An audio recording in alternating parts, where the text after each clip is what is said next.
Perkenalkan, nama saya Dindin Sahidin. Di koperasi ini saya selaku manajer unit usaha. Saya juga ketua RT di lingkungan sini. Assalamualaikum warahmatullahi wabarakatuh.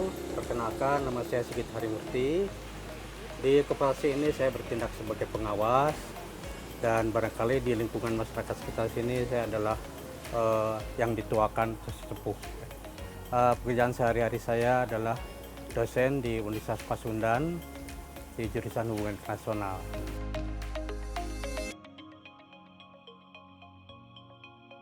Nah, jadi begini, kita sekarang ini berdiri di tanah yang aslinya adalah tanggul. Kedai ini berdiri atas tanggul. Ya, secara umum dulunya yang namanya tanggul itu adalah tanah pembatas penahan banjir dari satu kali di belakang, kali yang cukup besar.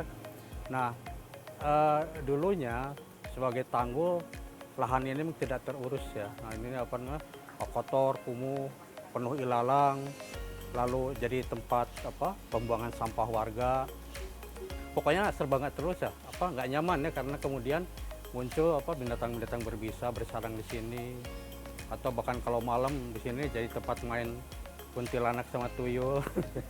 Jadi pokoknya serem ya kalau lewat sini nih, yang namanya keamanan juga satpam kalau lewat sini tuh merinding deh. Nah, kemudian satu ketika Pak Didin, teman saya ini sebagai tokoh muda, diangkat sebagai RT ya, sebagai RT di KRT-an kami. Nah, beliau ini sebagai tokoh muda penuh semangat ya, dia inovatif, dan dia punya gagasan untuk membersihkan, menata lingkungan ini. Nah, dari lingkungan yang tadinya kumuh, tidak terurus, beliau mobilisasi warga untuk menata ya. Kemudian dengan bantuan warga masyarakat sekitar, jadilah pertama-tama di sini kebun apotek hidup ya istilahnya gitu ya, kebun apotek hidup. Jadi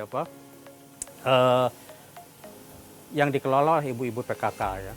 Nah, kemudian berkembang dari apotek hidup, banyak juga yang suka bunga gitu ya. Dan kemudian pada saat itu sedang tren bunga-bunga tertentu, ditanamnya juga lah. Jadi agak lengkap gitu ya, di tanaman apotek hidup ada, lalu juga bunga-bungaan ada gitu. Nah, kemudian penataan tadi itu ternyata belum maksimal ya. Ini di belakang ini tadinya adalah daerah yang paling angker gitu ya. Di sini masih gelap, masih istilahnya angker lah gitu. Nah, lalu dari obrolan kita bapak-bapak, kenapa tempat yang angker tadi nggak kita ramaikan aja gitu, bikin tempat ramai, bikin tempat orang nongkrong. Nah, supaya nongkrongnya enak, gimana kalau sekalian kita bikin kedai kopi gitu ya. Kebetulan bapak-bapak ketika itu sedang trennya sekitar 2 tahun yang lalu lah, sedang tren kopi gitu.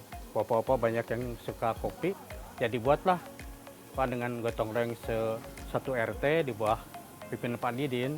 Pak Didin kemudian Pak Didin sebelumnya juga adalah seorang pengusaha gitu ya. Beliau di luaran pernah juga bikin kafe kopi semacam ini. Nah, jadi beliau punya pengalaman membuka kedai kopi semacam ini. Ya, ini juga didukung ya oleh warga masyarakat, terutama ibu-ibu ya. Daripada suaminya ngafe keluar gitu, lebih baik udah kalau di sini terkontrol gitu ya. Jadi ya berkembanglah gitu ya, berkembanglah. Nah, cuma komitmen kita tuh ya, kita bisa bikin kedai kopi, tapi kalau bisa sekalian membantu warga UMKM di sekitar, pedagang-pedagang kecil yang jual kuliner masyarakat. Kayak tadi ya ada yang berjualan ketan bakar, ada yang berjualan pangyami, ada yang berjualan kue balok, semua kita tampung. Itu komitmen kita. Boleh bikin kedai asal berguna bagi masyarakat sekitar. Lama-lama kita punya gagasan, gimana kalau untuk lebih memberdayakan teman-teman ini, kita bentuk aja koperasi gitu ya.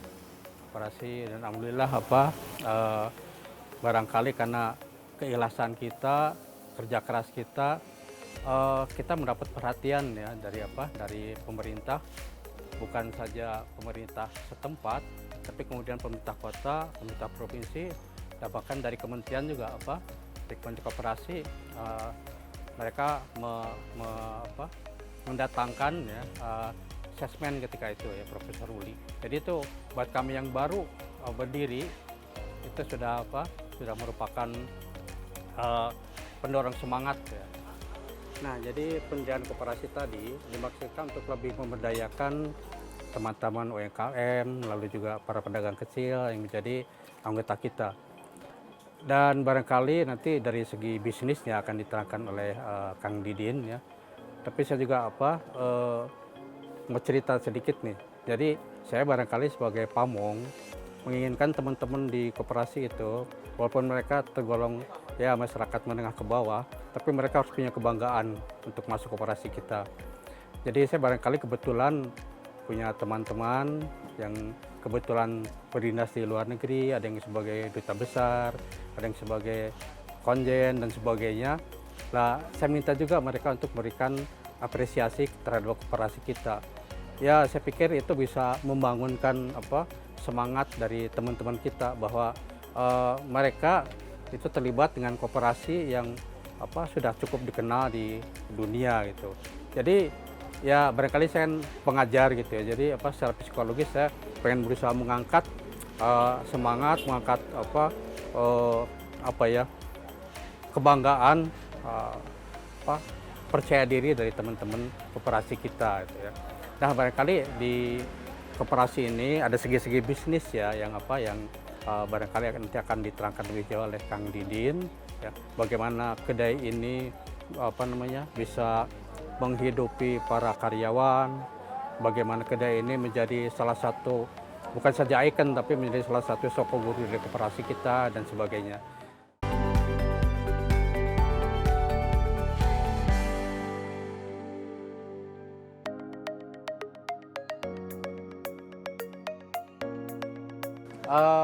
Disebut lereng Tanggul itu karena kita sebetulnya betul-betul berada di Tanggul, di lerengnya gitu. Jadi itu nama spontan aja gitu, nama spontan aja bahwa disebut kedai kopi lereng Tanggul karena kita dimaksudkan sebagai kafe, semacam kafe kopi lah, bentuk kedai kopi, tapi karena letaknya juga di pinggir Tanggul ya nama ini agak aneh gitu ya sehingga orang banyak yang penasaran. Nah, ini juga menjadi salah satu daya tarik kami gitu. Apakah betul ini betul-betul lereng Tanggul? Baik membuktikan gitu. Jadi betul ternyata di belakang kedai kita nih betul-betul kali yang cukup besar gitu ya. Yang membatasi di sini masih Kota Madia, di seberang kedai itu sudah kabupaten ya Pak. Betul. Nah, jadi itu tapi selain itu juga nama itu mengandung semacam filosofi gitu ya, bahwa persahabatan kita dengan alam, pengelolaan kita terhadap alam yang tidak merusak itu akan membawa berkah ya, akan membawa kemanfaatan bagi masyarakat sekitar. Dan alhamdulillah itu terrealisasi dengan adanya kedai kopi lereng Tanggul ini. Mungkin sedikit nambahin masalah lereng Tanggulnya ya. Kalau aspek saya dari nama, kebetulan kalau saya sih background sebagai pengusaha gitu ya. Memang dulu tempat ini tuh terkenal dengan nama Tanggulnya gitu ya, Tanggul. Kemudian saya lihat nama-nama, banyak kan kedai ada yang namanya Lereng Anteng atau apalah nama-nama gitu ya. Itu mungkin dari aspek bisnisnya barangkali nama ini juga menarik gitu ya, buat bikin penasaran orang. Jadi ya waktu itu kita putuskan dengan nama kedai kopi Lereng Tanggul gitu ya. Mungkin itu tambahan sedikitnya, maaf.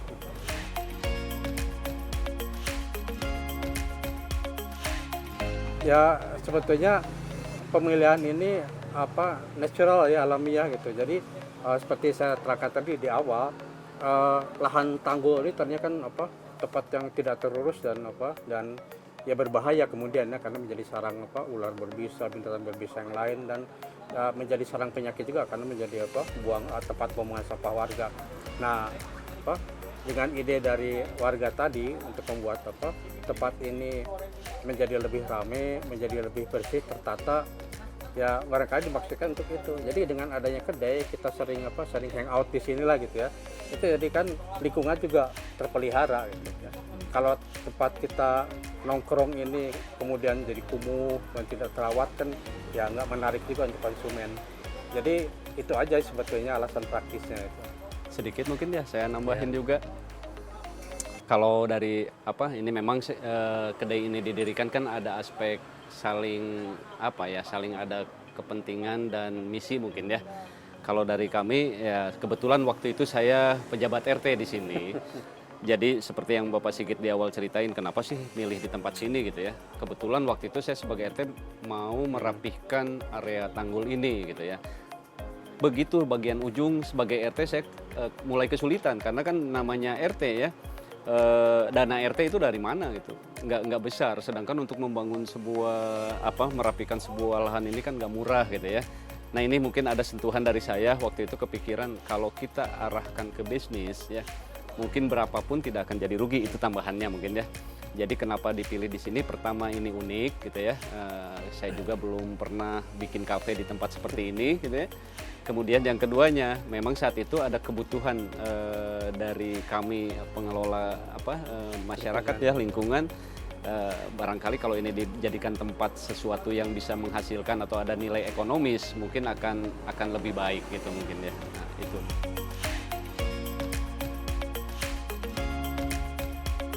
Kelebihannya apa ya? Jadi kalau mungkin banyak yang dengar yang namanya koperasi itu kan tidak jauh dari simpan pinjam, kredit gitu ya. Nah, saya waktu itu berpikir koperasi ini akan dibikin beda lah gitu ya. Jadi saya mau koperasi ini benar-benar besar dari aspek bisnisnya gitu ya. Walaupun ternyata ini tidak mudah gitu ya, karena mungkin saya dalam membentuk satu perusahaan tidak susah ya mengumpulkan beberapa orang yang punya modal bisa langsung direalisasikan. Tapi untuk sebuah koperasi itu kan perlu kekuatannya dari anggota ya.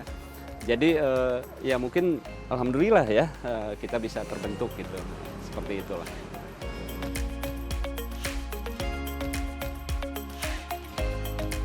Jadi menu itu yaitu awalnya kita sebetulnya obrolan sederhana ya dengan bapak-bapak di sini. Yuk kita bikin satu tempat nongkrong ya, bikin kopi yang sederhana, makanan sederhana.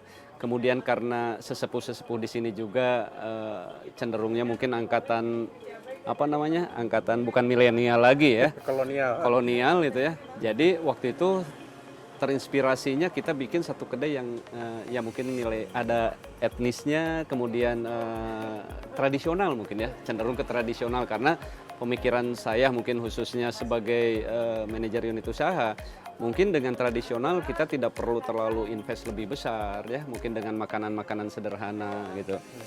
Jadi kita bikin dari hal-hal yang sederhana gitu ya. Mungkin menu juga kita cenderung menonjolkan menu tradisional, walaupun untuk mengambil pasar milenial kami pun tidak kalah bersaing ya. Kita juga menggunakan menu-menu yang cukup modern gitu.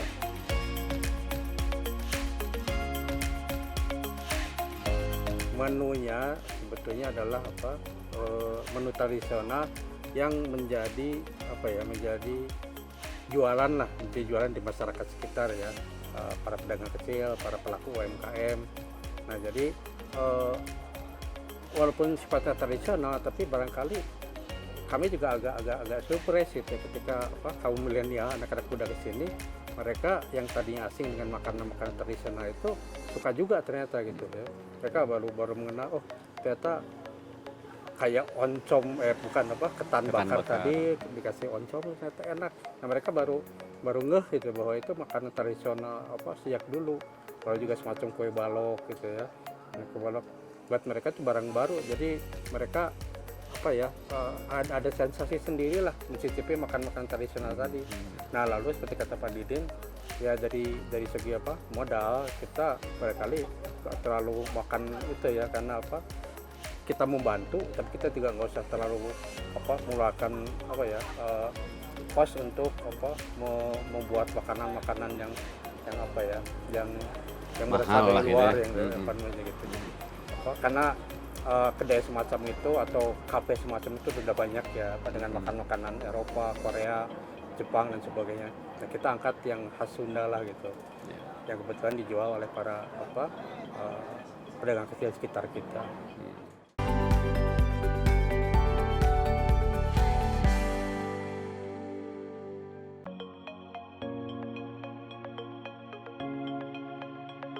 Ya, sebetulnya itu biji kopi asli ya dari daerah masing-masing ya. Cuman kebetulan kami juga mulai berdiri ini tuh kita nginduk ke apa yang biasa main di kopi yang cukup besar.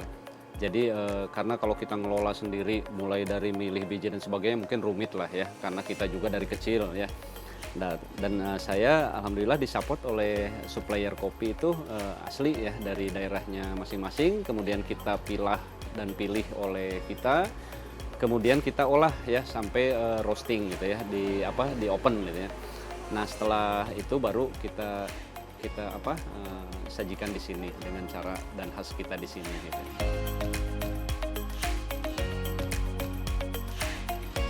Ya itu memang tidak mudah ya. Jadi yang pertama kalau saya lihat mungkin kita perlu kasih contoh atau motivasi ya. Jadi untuk mengumpulkan modal sebesar ini itu tidak gampang. Memang saya saat itu istilahnya mengajak beberapa orang yang berkomitmen dengan atau mungkin punya visi sama ya. Dan mungkin siap rugi kalau bahasa kami gitu ya. Siap rugi, yuk kita bikin seperti ini, kalau balik lagi syukur, enggak juga anggaplah ini buat kebaikan semua gitu ya. Dan alhamdulillah pendekatan ini di tahap awal itu kita bisa kumpulkan 10-15 orang yang berkomitmen sama dan lahirlah waktu itu kedai ini ya terbentuk. Dan itu mungkin target kami juga udah muncul dari awal. Kalau kita kasih contoh begini mungkin tidak akan susah gitu ya ngajak yang lain. Dan alhamdulillah dari situ terus bertambah sehingga kedai ini bisa membesar lah sampai akhirnya bisa menjadi sebuah koperasi ya yang kedai ini menjadi salah satu unit usahanya gitu.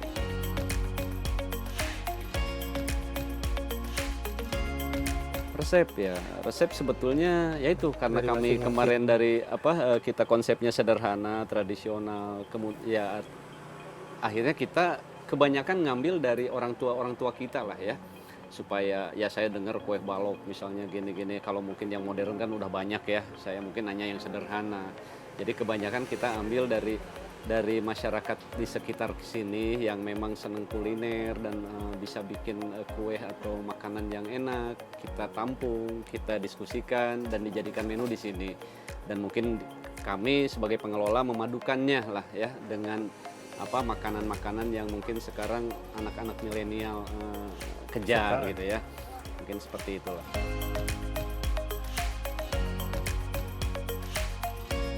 Konsep kedai kopi lereng Tanggul ini sebetulnya karena ini tadinya merupakan area hijau gitu ya jadi kami memang berusaha mempertahankan posisi area hijau ini jadi kami membuat kedai ini alami ya terbuka gitu ya mungkin enak dipakai ngobrol santai ya bahkan ya mudah-mudahan kedepannya bisa terjadi transaksi bisnis besar di sini dan alhamdulillah ya setelah kedai ini terbentuk malah mengundang beberapa orang-orang besar ke sini gitu ya mungkin dari relasi-relasi kami yang ada di sini juga gitu ya mungkin itu konsepnya mau Dan nambah Bapak? catatannya barangkali karena disebut alami tadi ya, ini bangunan kedai ini makanya bertingkat-tingkat ya, tidak merusak kontur tanah yang aslinya gitu. Betul. Jadi kita sama sekali nggak mengganggu kontur tanah yang aslinya seperti ini gitu ya. Jadi kita bangun sesuai dengan kontur tanah yang sudah ada di sini gitu ya. Pohon-pohonan juga nggak kita tebang aslinya. Ya betul. Mungkin fungsinya juga ini tidak kita rubah ya. Fungsi tanah ini kan penahan namanya itu tanggul. Tanggul itu kan menahan karena ada aliran sungai di sebelahnya gitu ya. Memang ini konturnya sudah harus miring gitu ya, nggak bisa kita jadiin rata. Jadi ini pun mudah-mudahan kita tidak merubah fungsi tanggul ini menahan supaya tidak jebol ya, tidak rusak dan malah dengan konsep membangun kedai ini kita tujuannya memperkuat juga gitu ya, area tanggul ini. Gitu.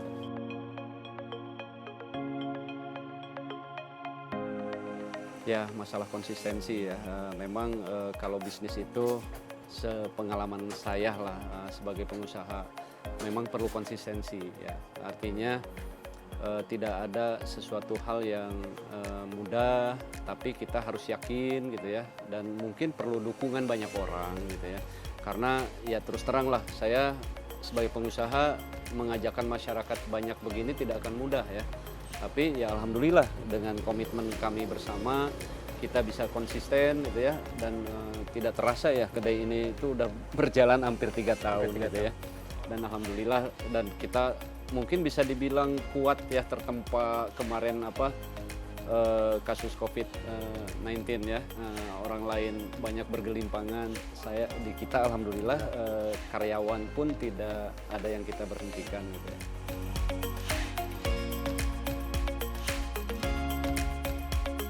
Ya, kalau pesan dari saya juga nggak ditutup-tutupi ya. Saya juga jadi pengusaha dari kecil ya, tidak mudah. Jadi pesan saya ya harus ulet ya. Jadi pengusaha itu harus ulet. Kemudian jangan menganggap remeh peluang sekecil apapun ya. Jadi peluang sekecil apapun itu harus kita ambil. Dan yang penting harus tangguh ya, jangan mudah kalah ya. Kemudian satu lagi, yang kebanyakan anak-anak milenial sekarang itu mungkin cenderung ke arah sana ya. Dia cenderung pengen instan gitu ya. Setahu saya, bisnis itu tidak ada yang instan. Jadi kita harus merangkak dari bawah, merasakan. Kalaupun ada yang instan ya, bisnis cepat dan biasanya kurang tangguh gitu ya. Dia akan mudah jatuh lagi. Jadi proses ini perlu. Jadi semua bisnis prosesnya perlu berjalan, harus dilalui mulai dari kecil, kemudian membaik dan mudah-mudahan goalsnya terakhirnya menjadi besar. Mungkin itu ya pesan saya atau kami buat anak-anak milenial ya, jangan ragu lah, peluang berbisnis di kita banyak ya. Semangat.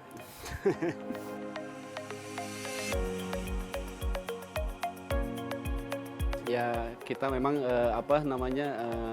kami memang belum sampai sehebat orang lain ya, medsosnya belum begitu kuat. Jadi tapi kita punya Instagram ya, Lereng Tanggul Sejahtera. Kemudian kita juga punya channel YouTube-nya yaitu KKLTS ya. Kemudian email ada lerengtanggulsejahtera@gmail.com. Mungkin medsosnya baru itu kali ya. Ya, dan kita ada grup juga WA, dan mungkin jangan lupa kita juga sudah menggunakan digitalisasi ya. Jadi mungkin kedepannya mudah-mudahan koperasi kami juga didukung oleh milenial. Kebetulan anggota kami juga sudah mulai banyak yang umur milenial dan mulai membantu juga dari aspek digitalisasinya gitu ya. Mudah-mudahan kita juga bisa mendukung negara Indonesia atau koperasi kita ke arah koperasi yang modern gitu ya. Mudah-mudahan itu. Terima kasih.